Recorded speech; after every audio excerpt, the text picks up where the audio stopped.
Assalamu alaikum wa rahmatullahi wa barakatuh. Wannan sako zan iza shi ga 'yan kasuwar jihar Maradi, wasu tsiraru da suka hito da sunan cewa su 'yan kasuwa ne suna son a buɗe hayar boda ta Benin.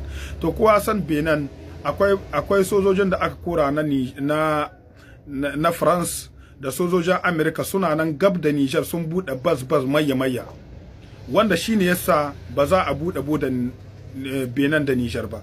Sannan su wannan 'yan kasuwa da suke wannan kira, mun sani akwai wasu 'yan Najeriya manyan 'yan kasuwa da suke amfani da wasu tsiraru cikin 'yan kasuwanmu na Niger domin su cimma manufarsu. Kowa san da transit na duwan wanda ake yi, dan Niger ana mai sauki da dan Najeriya iya shigo da kaya.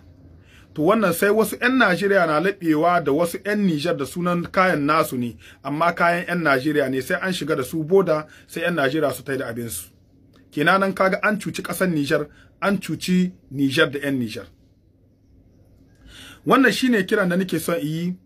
Na ɗai 'yan kasuwanmu na Niger kowa san da ba su yi ma Niger gudunmawa sosai ba. Lokacin da Mali aka samu takunkumi, 'yan kasuwan Mali sai suka bada miliyan 200,000 de miliyar suka bada domin a tallafa ma ƙasar Mali ta tahi tsaye. Kowa ya gani suka karya farashi na kayan abinci, abinda aka sai da jika 15 ya komo jika 13, abinda aka sai da jika 10 ya komo jika 9, abinda ake sai da dala 100 ya komo dala 80. Haka sun ka karya farashi domin Mali ta kwantar da hankalinta, domin ana son a samu ci gaba cikin Mali. Amma 'yan kasuwanmu na Niger ba su nuna haka nan ba. Kowa ya gani sun nuna cewa su siyasa ta yi musu, saboda daga cikinsu akwai manyan 'yan siyasa wanda kamar yanzu akwai wani ɗan kasuwa da ake cema Ɗahiru Mangal. Kowa sanda ya taka gudunmawa wajen wargaza ƙasar mu ta Niger, domin tare da shi ake almundahana da kuɗin ƙasar Niger, ake harakokin siyasar ƙasar Niger. Kowa sani ya ba da gudunmawa domin wargaza ƙasar mu ta Niger, wanda kowa ya san da irin gudunmawar da Ɗahiru Mangal ya bada. To wannan mutane akwai yaran Ɗahiru Mangal ta kaiwa ciki, Allahu a'lamu, saboda mun san da amfani ne wasu ƙasashe suke so su yi da su domin a cimma wata manufa.